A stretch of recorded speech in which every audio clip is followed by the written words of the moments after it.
우리 인천 수도권의 아미고 회원들하고 간이로 신년 인사회를 하게 됐어요. 오신 분들께 감사드리고 요 신년 인사회 마치고 나서 저녁까지 함께 하실 수 있으면 같이 하시면 좋겠어요. 먼저 인천이 동서로 있다가 마침내 동서 통일이 됐습니다. 통일이 됐습니다. 그래서 인천 지역 전체를 책임지는 김영기 본부장한테 먼저 신년 인사 말씀 잠깐 듣겠습니다.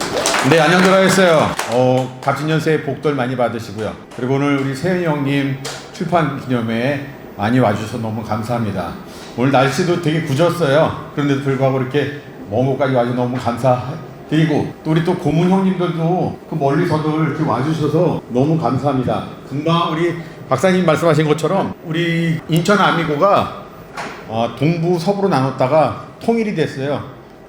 2024년 1월 1일부터 인천 아미고인데 제가 앞에다가 강철이라고 놓습니다. 강철 인천 아미고 이거 알아주시고요. 저희들이 어떤 올해 열심히 뛰어서 우리 세현이 형님이 여의도로 가시고 또 인천에 있는 많은 예비 후보자들이 국회로 등용될 수 있도록 열심히 노력하겠습니다. 여러분들도 많이 도와주시고 우리 늘 고생하시는 우리 고성국 박사님 많이 사랑해 주시고 모두 건강하시면 고맙겠습니다. 감사합니다. 네, 고맙습니다. 이 강철대오라는 말은 레닌이 쓰기 시작했는데 저 종북 주사파들이 강철의 대오 이렇게 합니다. 또 우리나라의 그 김일성 주체 사상을 민주화운동권에 뿌리기 시작한 사람이 김영환이라는 사람인데 이 사람이 그 옛날에 가명을 쓸 때 강철이라고 썼어요. 그래서 강철 서신이라고 북한에서 방송하면 그거를 녹취해가지고 풀어가지고 책처럼 써서 냈던 책이 있어요. 혹시 우리 인천 아미고는 좌파는 아니지? 당연하죠.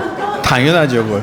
그 물어보면 잔소리 아닙니까? 아니 강철이라는 좌파 같으면은 그러니까는 우리 좌파들이 그런 건 강하잖아요. 그러니까 우리들도 우파들도 예. 강하게 다시 태어나야 된다는 의미에서 강철 인천 아미고로 네, 바꿨습니다. 알겠어요. 예.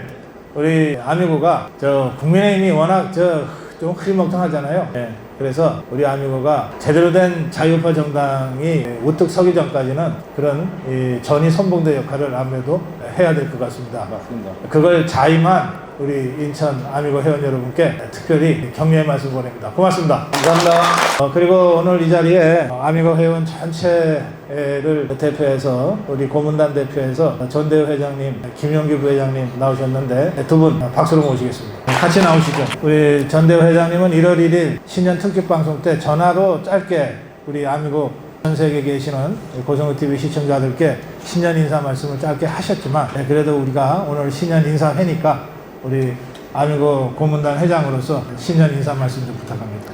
네, 어려운 시간 내주셔가지고 김세현 작가님 기념에 오셔서 진심으로 감사합니다. 이제 우리 지금 박사님이 여기 계시지만 우리 우파의 주옥 같은 우리 정론일침 박사님 아닙니까? 모든 게 우리 자유우파지만 박사님을 좋아하고 사랑하기 때문에 다 모인 견사체 아닙니까? 이제 새해는 올해 작년에도 열심히 하셨지만 새해는 더 열심히 해서 100만 아직 안 됐어요.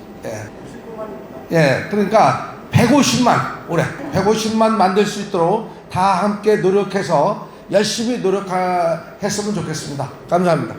그리고 김용기 부회장님입니다. 안녕하십니까. 반갑습니다. 저는 이렇게 많은 분들 앞에서 얘기를 해본 게 워낙 오래돼서 떨려서 말씀을 못하겠습니다. 김세현 고문님 출정을 축하드립니다. 저는 육사를 나왔는데 저분은 학사를 나왔답니다. 같은 장교 출신입니다. 장교 출신이 국가관이 있고 안보관이 있고 시장경제 원리를 집행할 수 있는 사람입니다. 그 아들이 한 얘기입니다. 잘 가르치셨습니다. 제 아들보다 훨씬 낫습니다. 제 처갓집이 인천입니다. 우리 처남들은 전부 재물포고등학교 나오고 우리 처형 여자들 처형이라고 하죠. 인일고 나오고. 평소 전혀 교류가 없으신가 봐. 우리 장모님께서 다 돌아가셔서 투표에 참석을 못하게 되어 우리 김세현 고문님께 대단히 죄송스럽게 생각합니다. 출전을 하셨으면 승리해야 합니다. 아미고 회원들이 이렇게 많이 오신 것을 보니까 이길 수 있을 것 같습니다. 이기지 못할 것 같으면 아예 지금 포기하세요. 가혹합니까? 이길 수 있죠? 4월 10일 날 뵙겠습니다. 감사합니다. 자, 고맙습니다.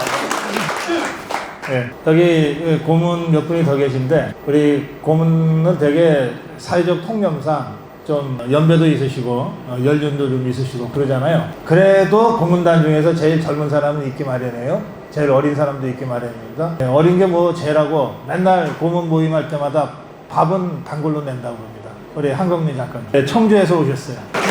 그 이름이 뭐지? 함수환입니다. 네, 함수환 고문. 반갑습니다. 새해 복 많이 받으시고요. 네. 예, 건강하십시오. 우리 김세현 저희하고 고모님이었어요. 내기도 이렇게 높은 데로 올라가시려고 이렇게 하셨는데 멀린 사람아 끝까지 응원하겠습니다. 응원하고 저희 그 집안도 인천에 많이 삽니다. 누님도 살고 매형들도 있고 많이 살고 있습니다. 그 무심양면으로 뒤에서 열심히 돕겠습니다. 하여튼 꼭 성공하십시오. 고맙습니다. 예. 감사합니다. 그 제일 어린 고문입니다.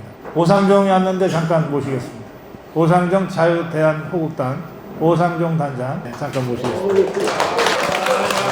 너 왜 왔어?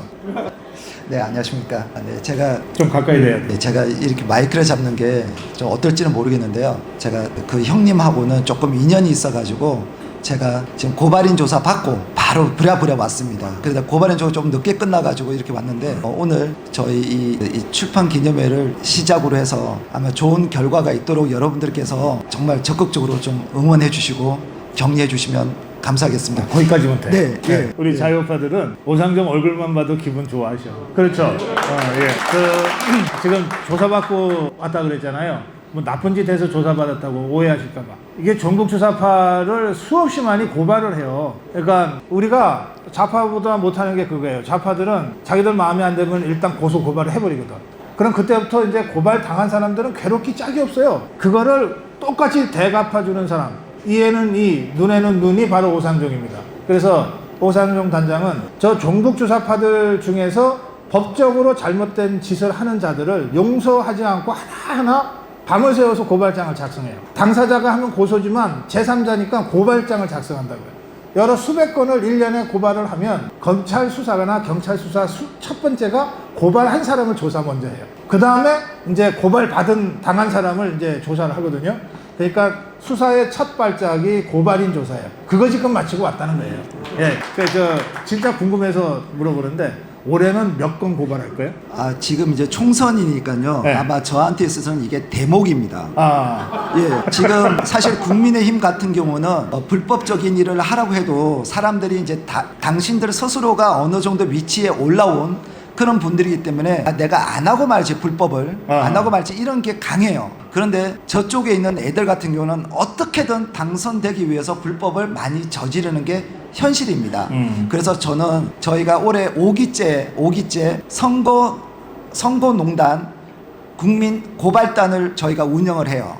지금 시작을 했습니다. 그래서 저희가 올해가 5기째 그걸 시작을 하고 있는데 그래서 많은 제보들을 실제로 받고 있고 그걸 근거로 해서 제가 그 고발을 하고 있습니다. 그래서 이번 선거와 관련해서는 아마 그 미친 듯이 제가 고발을 밤새서 하지 않을까 싶습니다. 오케이. 예, 늘 보면 저 전국주사파와 365일 싸우는 사람인데 늘 저렇게 즐거워해요. 본인 스스로가 일이 힘들다고 생각하지 않는 것 같아. 진짜 자기가 아니면 할 수 없는 일, 정말 꼭 해야 될 일을 원 없이 하니까 늘 저렇게 즐겁게 인생을 살아갈 수 있는 것 같아요. 저런 사람들이 없었으면 사실 우리가 재작년이죠. 정권 탈환하기가 쉽지 않았어요. 우리가 보통 좀 사회적으로 유명한 사람, 정치인들한테는 관심도 가지고 잘 아는데 진짜 거리에서 저 종북주사파와 피 터지게 실전으로 백병전하듯이 붙는 우리 자유파 전사들의 그 노고를 잊지 마시기 바랍니다. 예. 다시 한번 박수 좀 보내주세요. 말씀드리는 중에 제 가까운 친구가 들어와서 제가 아주 반갑게 잠깐 모시겠습니다. 이철국 고문 잠깐 모시겠습니다. 어서 와. 이거 듣고 제가 오늘 저 스타일이 괜찮습니까? 밑에부터 아래까지 전부 이철국 작품. 예, 그 동네마다 작은 맞춤형 양복집이 있잖아요. 거기서 맞추면 거기서 제작하시는 줄 아는데 그거 아니에요. 거기는 그냥 자만 재요. 그리고 옷값만 고르게 해. 그 다음에 어디로 가냐? 이철국 공장으로 가. 그 오다가. 그래서 이철국이 우리나라 양복을 계속 그렇게 공장에서 만들어내는데 한 50여 명의 진짜 장인들이 이 공장에서 같이 일해요. 그 공장의 대표예요. 대단하죠. 네. 그 장애가 있어요. 보시겠지만 괜찮냐? 아, 괜찮아. 여기 구두가 맞춤형이에요. 이게 키 높이 이게 약간 이렇게 오른쪽 왼쪽이 좀 달라서 예? 그래서 처음에 저를 만나서 친구가 됐을 때는 2시간 서서 일하면 이게 재단이니까 서서 해야 되잖아요. 2시간 서서 일하면 1시간을 누워 있어야만 됐다. 그렇게 하면서 그 공장을 운영을 했는데 요즘 조금 나아져가지고 그 정도는 아니래요. 얼마나 반가운지 모르겠어요. 지금은 약 한 10분만 쉬면 됩니다. 제가 그 10살 때 장애가 됐는데 그 후에 이제 다리가 이제 길이가 차이가 나고 이 고관절이 없다 보니까 이제 뒤 허리로 와서 수술을 하는 바람에 회복기가 이렇게 길어서 그런 거예요. 네. 원래는 그렇지 않았어요. 괜찮지? 네. 지금은 괜찮지? 지금은 괜찮습니다. 예. 이 이철국한테 장애인이라고 깔보고 잘못 덤비면 죽습니다. 너무 그렇게. 아주 무서운 사람입니다, 여러분. 근데 다행히 저하고는 친구 사이라서 그래서 제가 방송할 때 입는 모든 의상은 우리 이철국 친구가 그냥 제가 실수 한 번 쟀거든요. 재작년인가 작년에 한 번 잰 그거 가지고 철따라 이게 필요할 것 같다 싶으면 지가 만들어서 보내요. 그렇게 해서 제가 이렇게 잘 차려 입고 다닙니다. 자, 원래 예식하는 거 있죠. 결혼식 무슨 이 예복 전문이에요. 그리고 명인이니까 여러분들. 근데 우리나라에서 우리 이 종로신사 양복점이 이름이 종로신사인데 종로 5가에 있어요. 이 종로신사만큼 싼 가격으로 정말 좋은 퀄리티로 양복을 해주는 데가 없습니다. 특히 아메고 회원들한테는 무조건. 그러니까 여러분 부담 갖지 마시고 우리 종로신사 이철국 고문을 찾아가기를 바랍니다. 자, 그건 그렇고 우리 새해 인사 한 말씀. 자오전 이렇게 좋은 분들 만나 뵙게 돼서 너무 반갑고요. 물론 뭐 제가 하는 일을 열심히 해야 되겠고 또 우리 아미고에 최대한 열심히 하려고 많은 준비를 하고 있습니다. 잘 부탁드립니다. 감사합니다. 예, 고맙습니다. 저 종로신사 자막 처리해 줄게. 여기에 그 밖에 그 여러 지역의 본부장들이 오셨어요. 충남 당진의 박재환 본부장, 그다음에 의정부 동두천 쪽에 최원웅 본부장, 저 가평의 장인태 본부장, 이런 많은 본부장들이 지금 멀리서 오셨어요. 멀리서 오셨는데, 예, 광명의 김순두 본부장 오셨는데, 예, 그동안 이 인천의 동서로 나눠서 본부를 운영하다가 이번에 마침내 그 본부장 부담을 김영기 본부장한테 떠넘기고 탈출하는데 성공한 공명님 잠깐 모시겠습니다. 네, 그동안 고생하셨으니까 여러분 그래도 고생하셨다는 격려의 박수는 한번 제가 쳐드리고 싶어서 모셨어요. 안녕하세요. 뭐라도 한마디만 하고 들어가세요. 네. 일단 제가 끝까지 우리 아미고 분들을 위해서 봉사할 수 없게 된 거에 대해서 너무 죄송스럽게 생각하고요. 제가 올해 갑진년에는 대한민국의 종북 종중 좌파가 없는 그날까지 갑진년에는 갑진년이 되도록 하겠습니다. 감사합니다. 예, 종북 종중 세력이 다 없어질 때까지 하려고 그러면 몇십 년은 걸리는데, 자, 이제 신년도 돼서 제가 최근 전국 상황에 대해서 좀 말씀도 드리고 싶어서 오늘 모임을 가졌는데, 제 얘기가 너무 길어져도 그렇고 짧게 할게요. 하고 여러분들 질문 받는.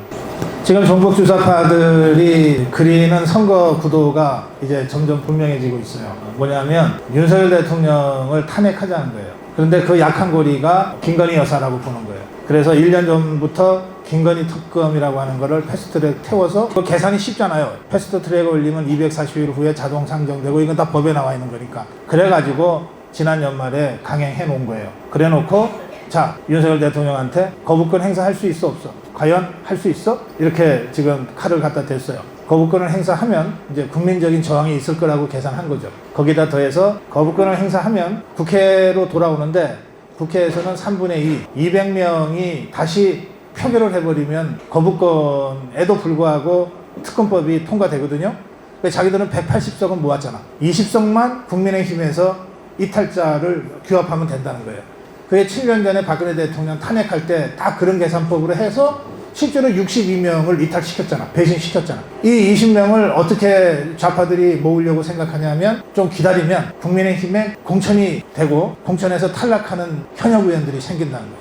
그럼 이 현역 의원들은 공천 탈락하는 과정에서 상처도 받고 그리고 윤석열 대통령에 대한 원망도 생길 거니까 그 사람들을 잘만 유인하면 특검법 통과할 때 이 사람들 찬성표를 얻을 수 있다. 이렇게 계산하고 지금 작업하고 있어요. 그렇게 해서 일단 김건희 특검을 국회에서 대통령이 거부권 행사한 것을 국회에서 다시 200명이 찬성표를 다시 던져서 재의결을 하면 꼼짝없이 특검이 시작되는 거예요. 그러면 김건희 특검을 지금 특검법에 따르면 특검이 매일 언론 브리핑을 하게 돼 있어. 딱 7년 전 박근혜 대통령 탄핵할 때 그 양상이에요. 그때도 박영수 특검이 매일 특검 대변인, 검사, 변호사들 내세워 갖고서 아침마다 그걸 브리핑했단 말이에요. 그러면서 박근혜 대통령이 얼마나 나쁜 사람인지를 계속해서 국민들한테 세뇌시켜가지고 국민 여론을 탄핵 쪽으로 몰고 가서 그렇게 해서 결국 탄핵하고 감옥에 보냈잖아요. 그때처럼 다시 해보겠다는 거예요.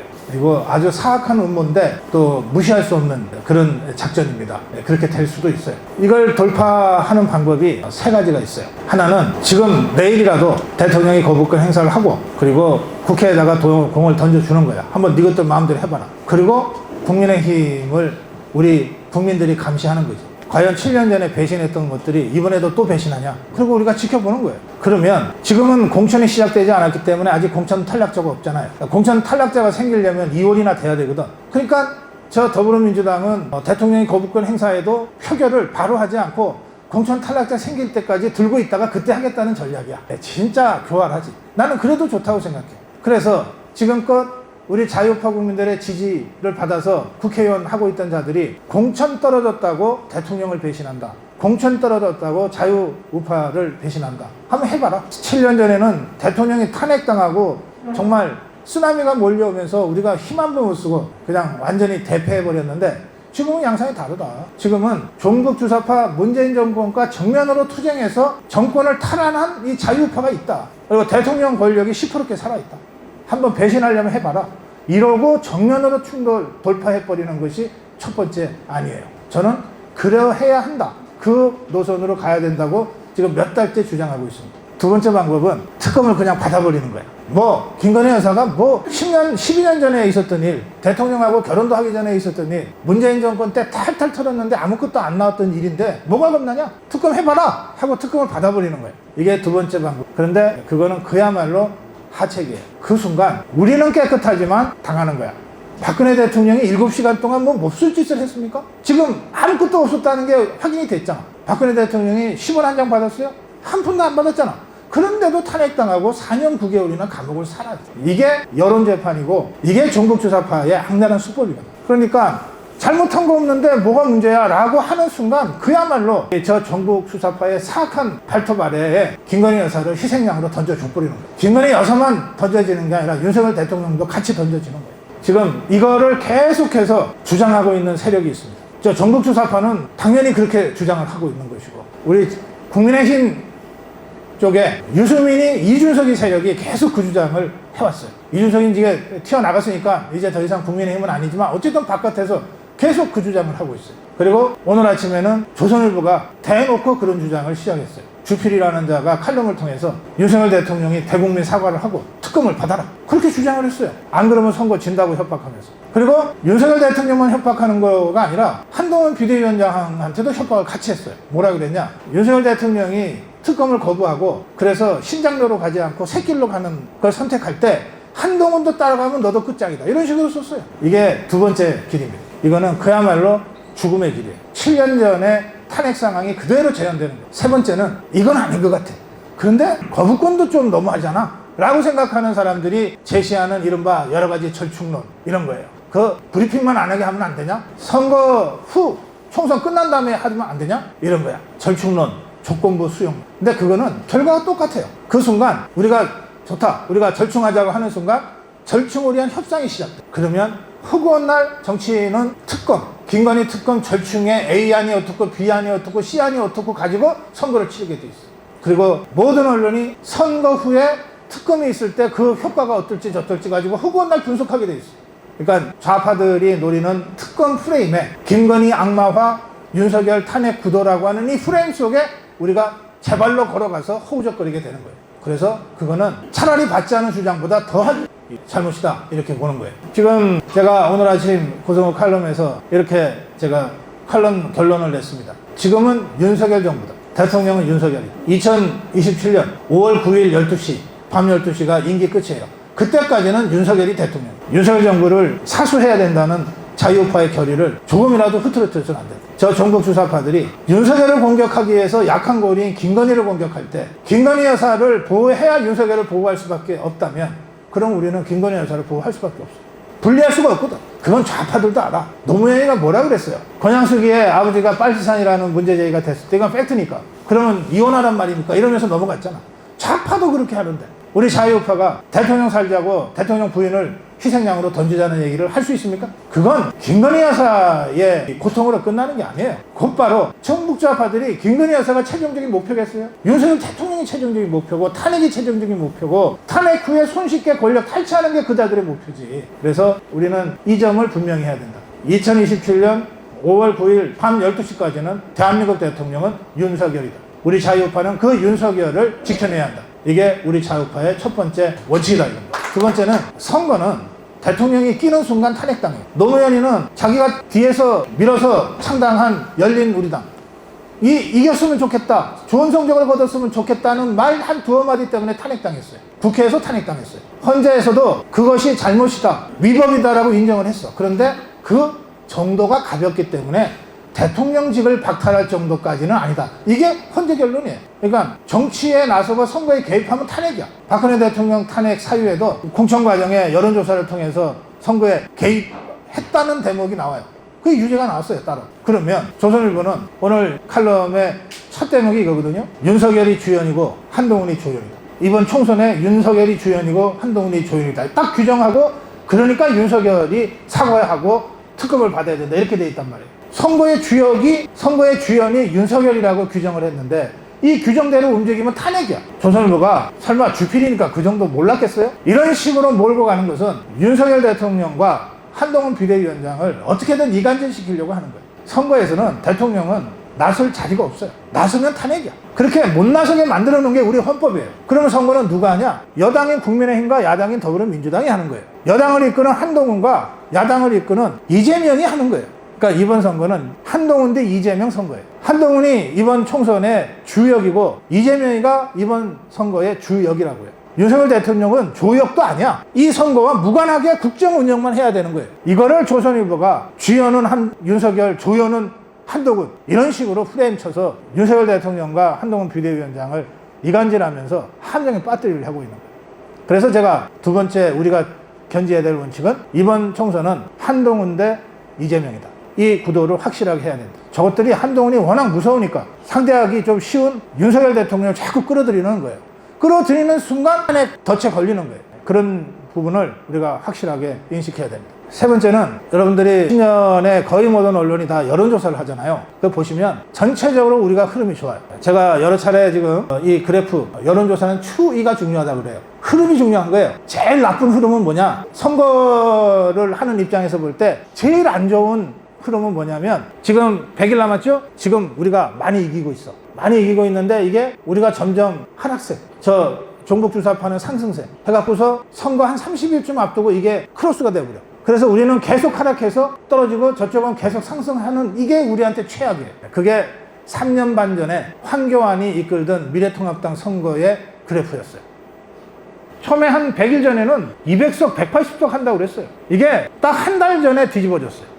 그리고 나서 계속 추락한 거야. 그래서 최악의 참패를 맞았거든요. 그 최악의 그래프가 최악이야. 차라리 그냥 계속 바닥만 계속 켜. 이게 그보다 나아. 왜? 바닥을 계속 끼면 지금 이 현상은 유지하니까 한 110석 정도는 유지할 수 있으니까. 이게 떨어져 버리기 시작하면 110석이 아니라 100석도 못하고 더 떨어질 수가 있거든. 제일 안 좋은 그래프는 이거예요. 그 다음으로 안 좋은 게 이거야. 그 다음으로 좋은 거는 뭐냐? 계속 높이 가. 그 다음 제일 좋은 거는 뭐냐? 밑에서부터 치고 올라가는 거예요. 지금 여러분들 작년 내내 우리가 고생했어요. 대통령 지지율도 30% 박스권에 갇혀가지고 고생하고, 당도 기기열인가 뭔가 이름도 알지 기억 안 나네. 해가지고서 그냥 계속해서 헤매고 그랬잖아요. 그러니까 작년 1년의 그래프는 바닥을 쭉 긴 거야. 그러다가 12월 말에 극적인 반전이 일어났어요. 한동훈이 나타난 거야. 그리고 대통령도 이제 민생 챙겨야 되겠다, 직접 소통해야 되겠다, 대통령실도 실장부터 바꿔야 되겠다, 이렇게 됐잖아. 그러면서 윤석열 대통령의 변화와 한동훈의 출현이 12월 말에 바닥을 찍고 상승하기 시작했어. 그 상승의 초반 단계에서 횡단면으로 조사를 하니까 어서 비슷하게 나오거나 우리가 다소 이기는 걸로 나오는 거예요. 그러면 우리 자유파 입장에서는 이 상승 흐름만 잘 유지 관리해 나가면 최고점에서 선거를 치를 수가 있게 되면 되는 거예요. 저는 이 흐름을 만들어 갈 수만 있다면 압승이다 이렇게 생각합니다. 근데 이 흐름을 만들어 가는데 두 가지가 중요해요. 두 가지. 이 한동훈이 일으킨 변화는 여의도 사투리를 쓰는 자들을 몰아내자는 거거든. 그래서 5천만 국민 문법을 쓰는 새로운 정치인들로 대거 바꾸자는 거잖아. 공천혁명하고 선거혁명하고 정치 빅뱅하자는 거잖아. 국민들한테 진짜 그거를 하려고 하는구나라고 느끼게 만들어줘야 돼요. 공천을 통해서. 그게 중요해요. 그다음에 두 번째는 똑같은 실수는, 그죠? 우리가 인간이니까, 사람이니까, 더불어민주당도 국민의힘도 사람이니까 다 이런 실수도 나오고 뭐 난 나오잖아요. 그런데 같은 실수라도 하여튼 선거에서 멀리 떨어져서 나오는 게 좋아. 이를테면 민경우가 참 아깝긴 하지만 뭐 민경우의 무슨 이 발언 같은 거는 일찍 나왔으니까 차라리 다행이야. 이게 선거 한 보름 앞두고 튀어나왔으면 수습할 수가 없잖아. 이재명 피습 사건도 누가 어떤 의도를 했는지는 더 경찰 수사를 지켜봐야 되겠지만 이 사건 자체는 아주 안 된 일이잖아요. 이것도 선거 한참 진행하다가 터지면은 그 영향력이 훨씬 커요. 지금 100일이나 남겨놓고 이런 일이 터졌기 때문에 어쨌든 진상조사도 할 수 있고 또 범인을 잡아서 배후도 수사할 수 있고 그 과정에서 생기는 여러 가지 문제점도 우리가 보완해 가면서 수습할 수 있잖아요. 그러니까 실수를 해도 먼저 해라. 이게 선거판의 철칙이에요. 그러면 이 부분을 관리하는 게 위기관리야. 선거는 위기관리 게임이에요. 선거에서 가장 바쁘게 돌아가는 데는 상황실이라고 하는 곳이에요. 상황실은 24시간 누군가가 그 자리에서 전화기 앞에 앉아 있어요. 24시간 누군가가 있어요.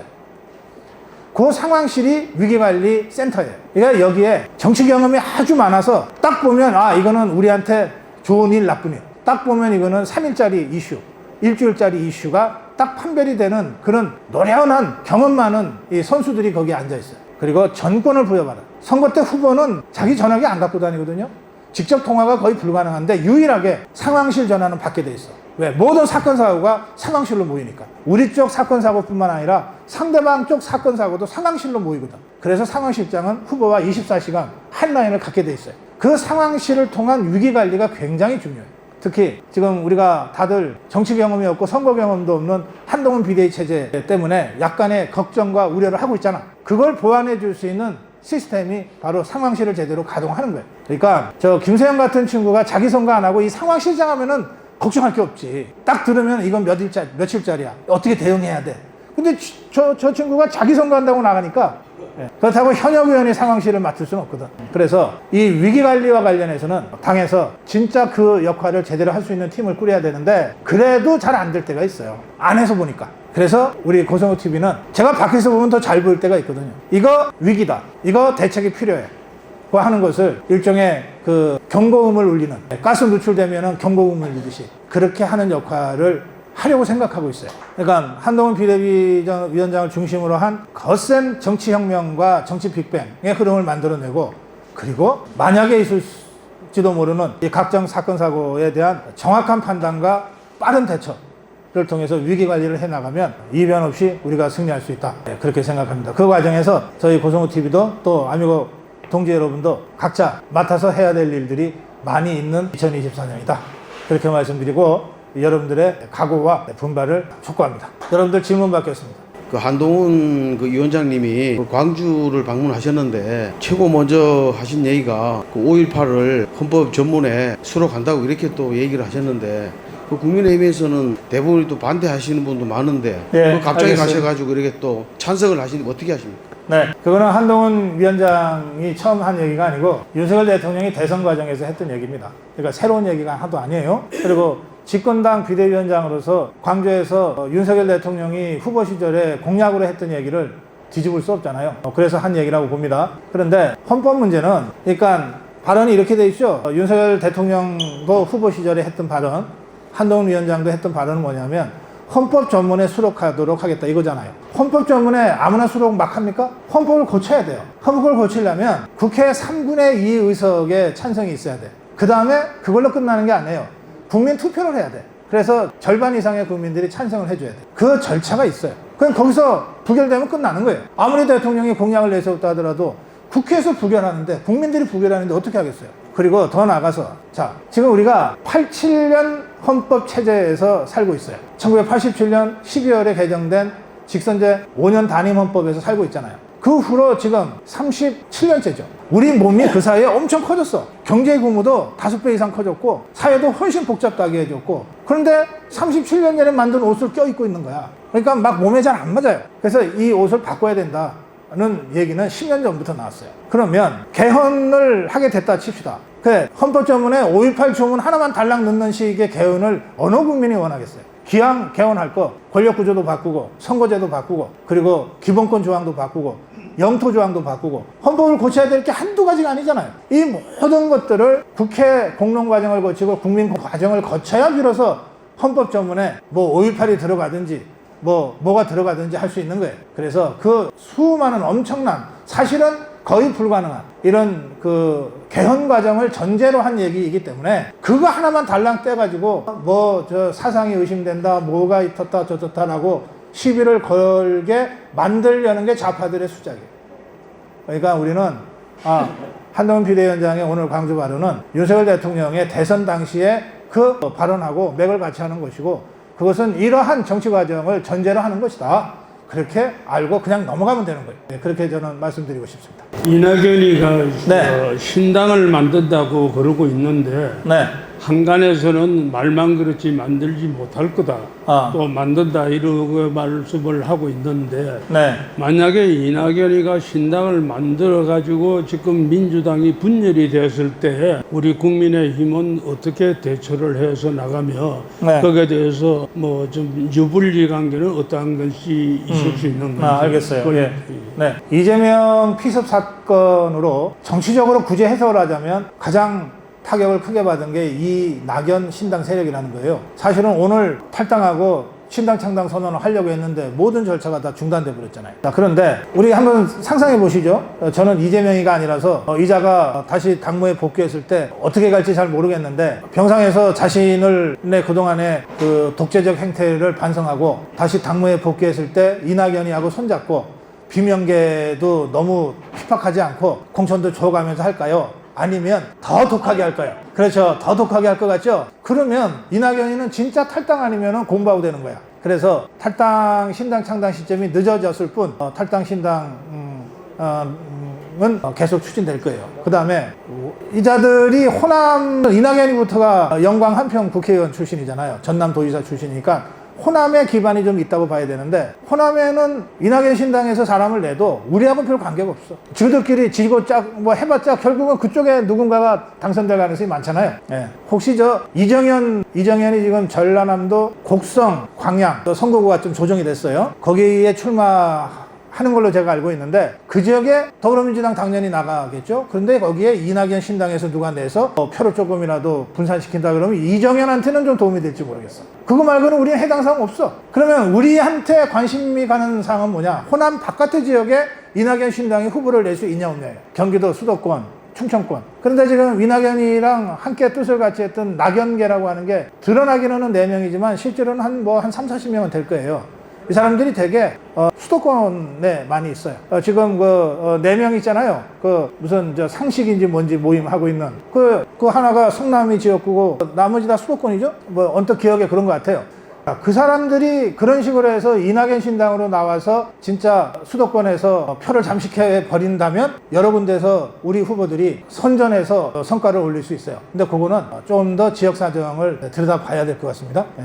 그렇게 말씀드리고, 이런 점이 있습니다. 이게 상식적으로는 우리나 저쪽이나 분열이 있으면 상대한테 어부지리가 갈 것 같다고 생각하는데, 역으로 분열을 했는데 별로 그 표잠식은 안 되고 오히려 위기의식이 고조돼가지고 더 표가 똘똘 뭉쳐서 선거 결과가 우리의 상식적인 예상과는 좀 다르게 나는 경우들이 있어요.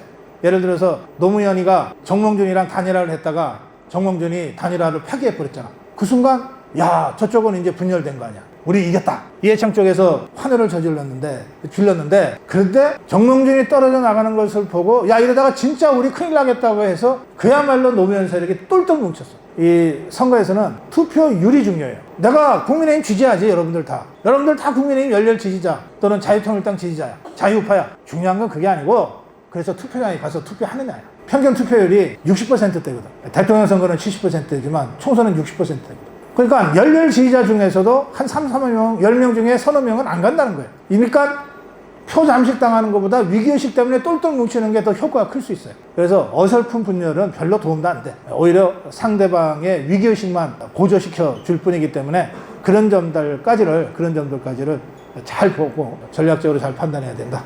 그렇게 말씀드립니다. 그 질문하기보다 들어온 소감과 또 바람을 말씀드리고 싶습니다. 사실 저는 그 윤석열 정부 성공과 보수 우파가 앞으로 20년 이상 성공적으로 잘 마치길 간절히 바라는 약간 애국심과 애당심을 갖고 있는, 아미고는 열심히 찬성 못하지만 자유우파 고승국 또 박사님을 늘 지지하는 그런 사람입니다.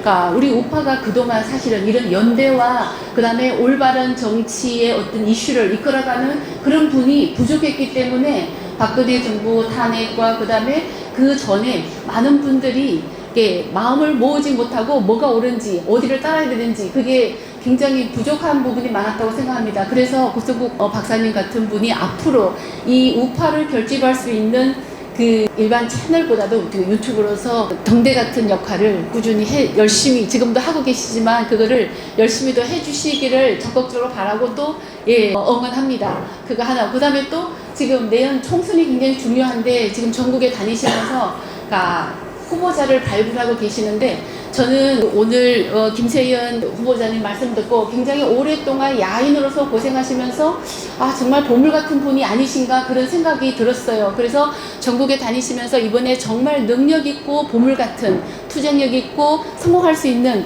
그런 분들을 정말 열심히 잘 찾아주셨으면 그래서 내년에 꼭 이길 수 있도록 저는 간절히 바랍니다. 감사합니다. 그러니까 우리 아미고 회원님의 말씀은 계속 고생해라 이런 말씀이죠. 자, 마지막으로 우리 김세연 고문을 잠깐 모시겠습니다. 우리가 오늘 인천 신년 모임을 김세연 저자한테 편승해서 하는 바람에 그래도 말빗이라도 갖고 가야 돼서 잠깐 모셨어요. 한 말씀 해주세요. 예, 저는 한 가지입니다.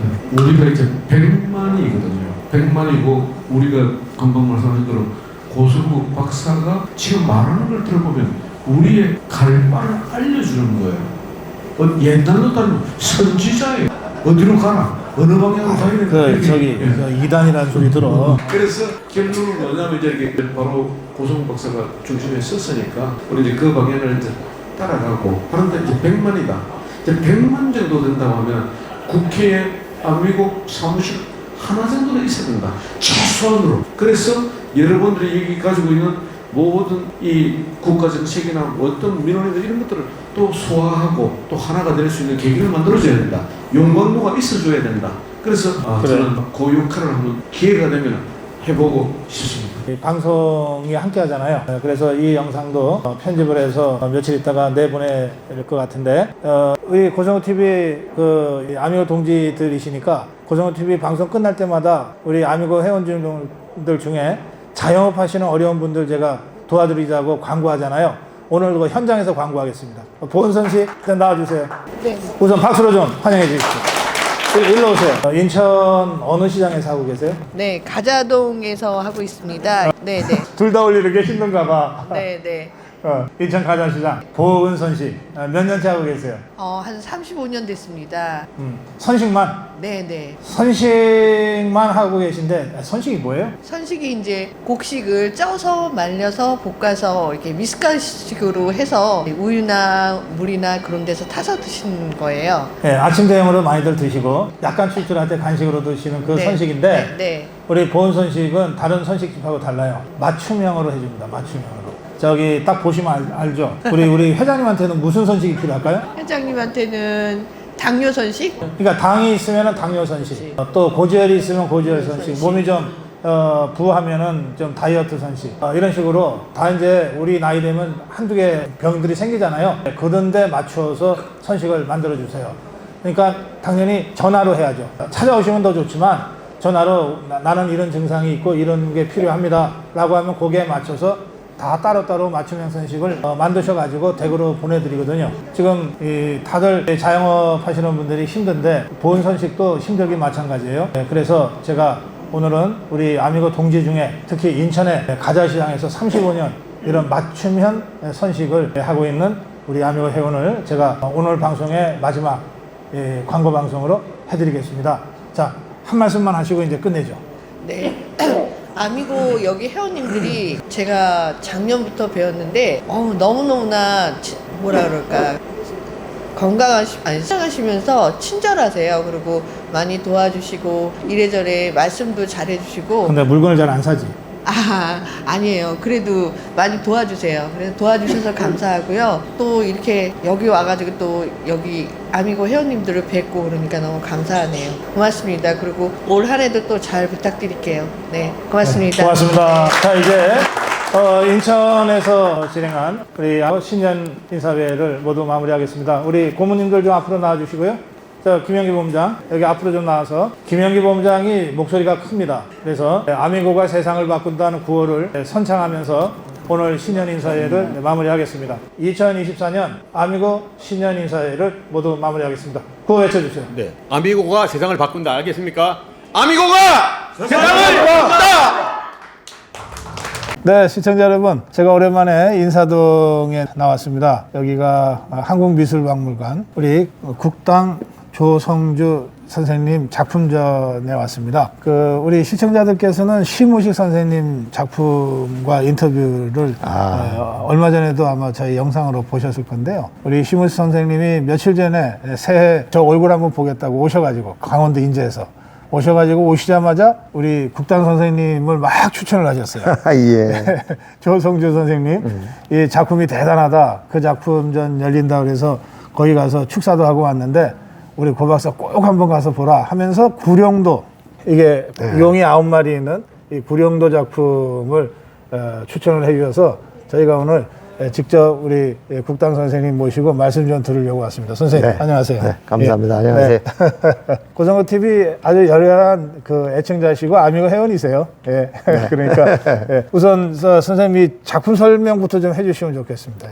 저도 이거 처음 보는 작품인데. 이 작품은 돌 전각석이라고는 이 돌 위에 용 9마리를 새겨 넣은 거고요. 그런 다음에 채색을 했고 작업 기간은 8년. 8년이요? 네. 2013년부터 2020년까지 해서 완성이 된 거고요. 예. 여기에 크기는 가로 8m, 높이가 3m. 네. 이렇게 되고요.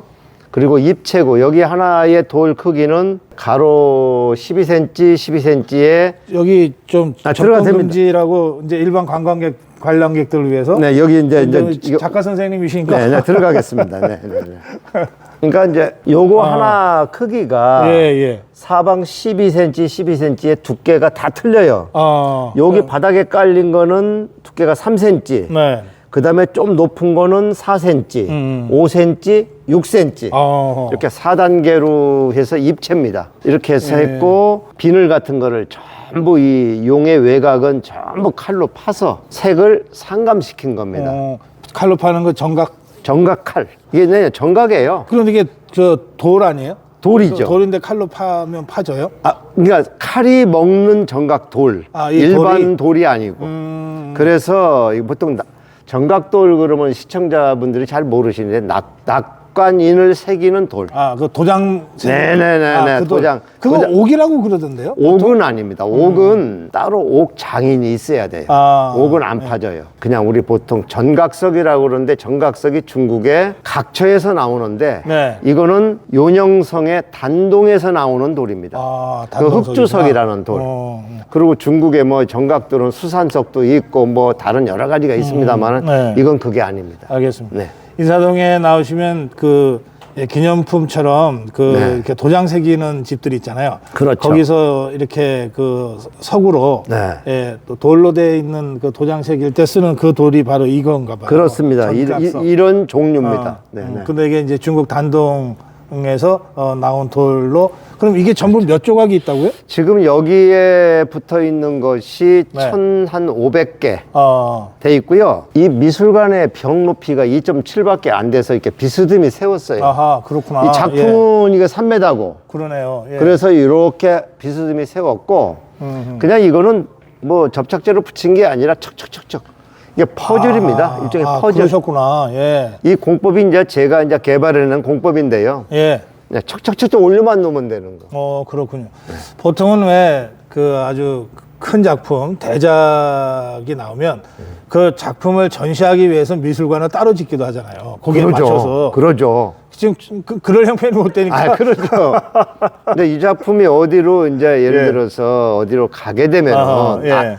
안착을 하게 되면은 거기에 맞추죠. 아, 그리고 이 틀도 네, 네. 이 틀도 지금은 임시 틀이고요. 네. 고급 나무재로 해가지고 제대로 틀을 이제 하게 되죠. 그렇군요. 네. 일단 작품 자체는 완성이 되신 거. 지금은 이제 완성이 된 이게 거죠. 완성된 네네, 거고. 그렇습니다. 이걸 하시는데 8년을 작업을. 근데 그 8년이라는 게 박사님 이것만 작업하면 8년이 안 걸려요. 제가 서예 가잖아요. 네, 그러니까 네. 서예 가니까 그 제자도 지도도 해야 되고 네. 또 제가 나가는 출강처도 있고 제가 대학도 여러 군데 서울대까지 해서 여러 군데 출강을 했는데 그건 지금은 안 하지만 여러 군데 출강을 하고 있습니다. 그러니까 네. 그것도 해야 되고 아하. 그런 짬짬이 시간을 이용해서 하다 보니까 그래도 이게 8년. 한 번도 머리에서 떠나진 않잖아요. 아이, 이런 작품 할 때는요, 꿈속에서까지 나와요. 그러시죠? 선생님 손 좀 만져줘. 네네네. 이게 이제 이 손으로 다 파신 거 아니에요? 아, 그렇죠. 이거 기계로 파는 게 아니고. 저는 손으로 하는 거죠. 그 손으로 파다 보면 막 이렇게 좀 베이기도 하고. 물집도 생기고. 그렇죠. 제가 여기 옛날에 정각 배울 때, 여기가 흉터 있죠. 예, 정각도에 찍어가지고. 그건 이게 한 30대 때. 지금은 제가 이제 그래서 사실 이 작업을 하면서 심한 병에 노출됐어요. 그래서 서울대병원에 무려 9번 입원했습니다. 1년 사이에. 아이고, 재작년, 작년 사이에. 네. 그리고 수술을 5번 했어요. 제 왼쪽 눈은 지금 거의 반실명 상태가 됐고. 그러시구나. 메스를 배에다 2번 댔어요. 그러니까 면역질환 너무 막 부대껴가지고. 근데 이제 이것만이 아니고 이 작품의 이름에 앞에 하이퍼라는 말이 붙습니다. 제가 이제 지은 이름인데 HYPER 하이퍼. 하이퍼 전각 구룡도 해서 이건 제 3탄이고요. 2탄, 1탄은 이보다 훨씬 큽니다. 아, 그렇습니까? 그건 구룡도는 아니고. 그럼 그건 어디 있어요? 그 불교 작품. 1탄은 제 기억에 가시면 오른쪽 1번 출구에 법화정사라는 곳이 있는데 거기에 1호선 전체 예, 거기에 그 작품 때문에 10층 건물을 지었어요. 거기를. 진짜 그랬습니다.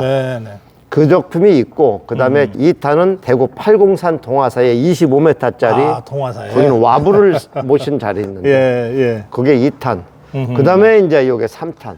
그러면 우리 불자들이나 우리 일반 시민들도 우리 국당 선생님은 이렇게 처음 뵈는 분도 작품은 이미 많이 보셨을 수 있겠네요. 그렇죠. 이게 누구 작품의 뭐다라고는 몰라도. 그렇죠.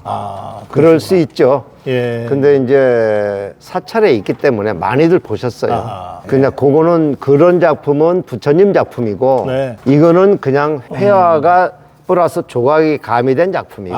그렇구나. 이렇게 됩니다. 올해가 용의 해고 특히 청룡의 해라고 그래서 이제 새해부터 청룡 보도가 많이 나와서 이 구룡도도 새해를 염두에 두시고 했나 했더니 전혀 아니에요.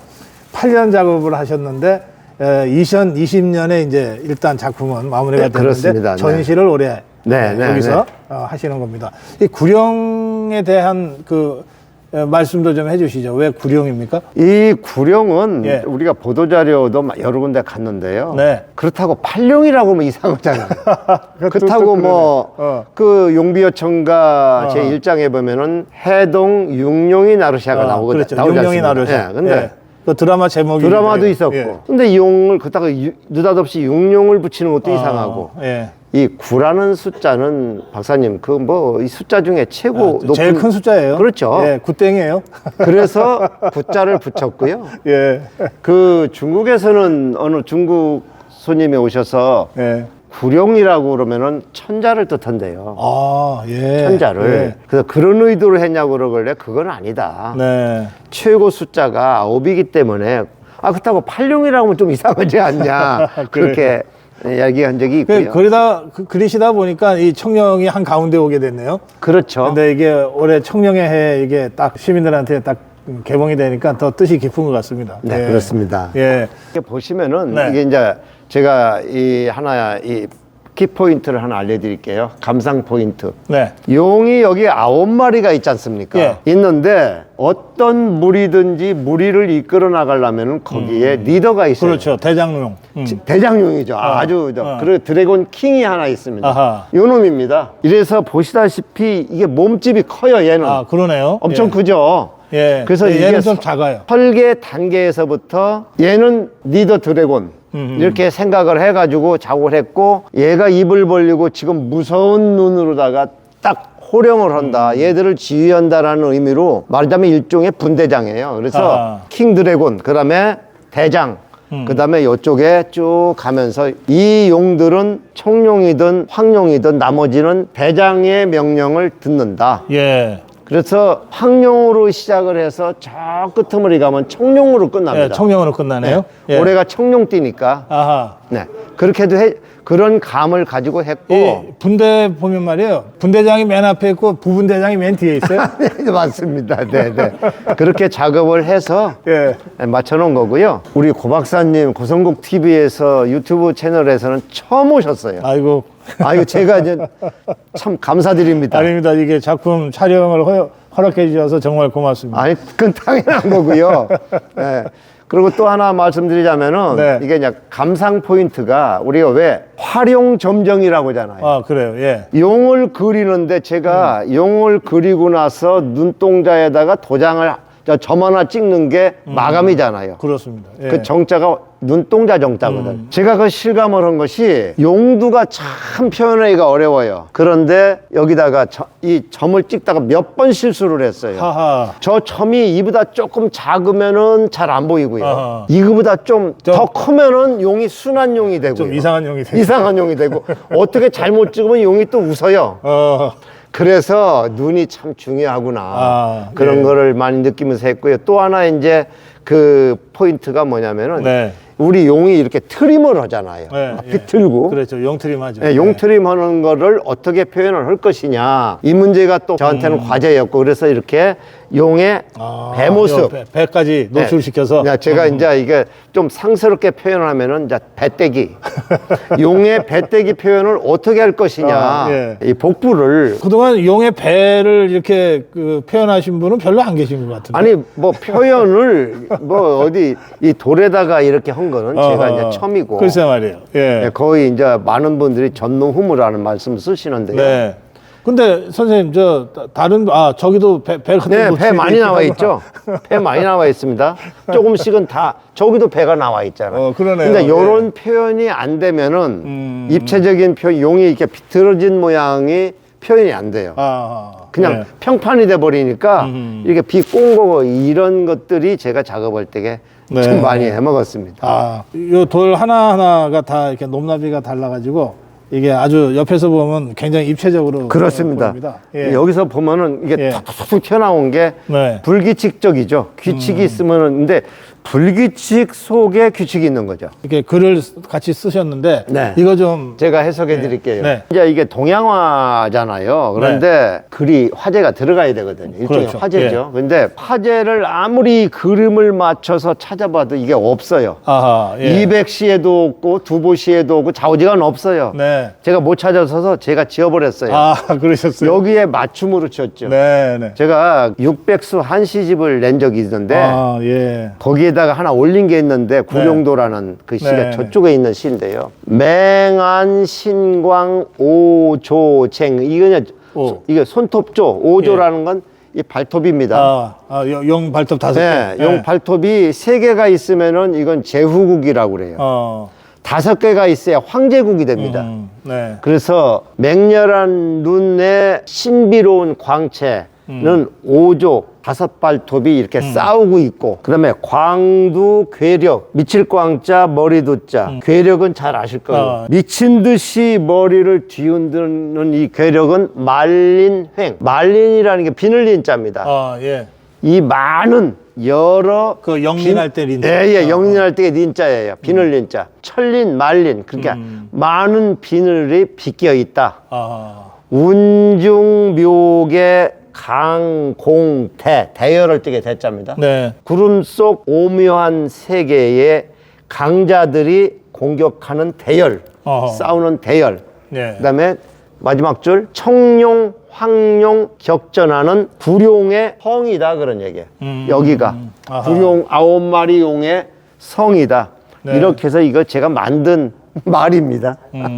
그리고 여기 이제 선생님 그거는 제 낙관을 쓴 예. 거죠. 갑진년 정월 천방산인, 제가 이제 제 고향에 천방산이라는 산이 있어요. 예. 천방산인 예. 국당 조성주 화 그리고 각. 그리고 새겼다. 그렇게 한 겁니다. 여기가 인사동에 파고다 공원 있죠? 그쪽에 붙어 있는 그쪽 지역입니다. 오셔가지고 여기 미술관. 한국미술관. 네. 예, 2층인데요. 한국미술관에 오셔서 여기 원래는 이제 서예하시니까 물이나도 하시고 그러니까 많은 좋은 이 그림들, 글씨들이 걸려 있는데 그건 꼭 보시고 이건 뭐 제가 하여튼 처음 보는 멋진 작품이고 심우식 선생님이 그 고박사 거기는 꼭 한번 가서 봐라. 우리 아미고 회원이십니다. 예, 국당 조성주 선생님의 작품 제가 소개해드렸습니다. 예, 선생님 우리 고성국 TV 시청자들께 한 말씀만 해주세요.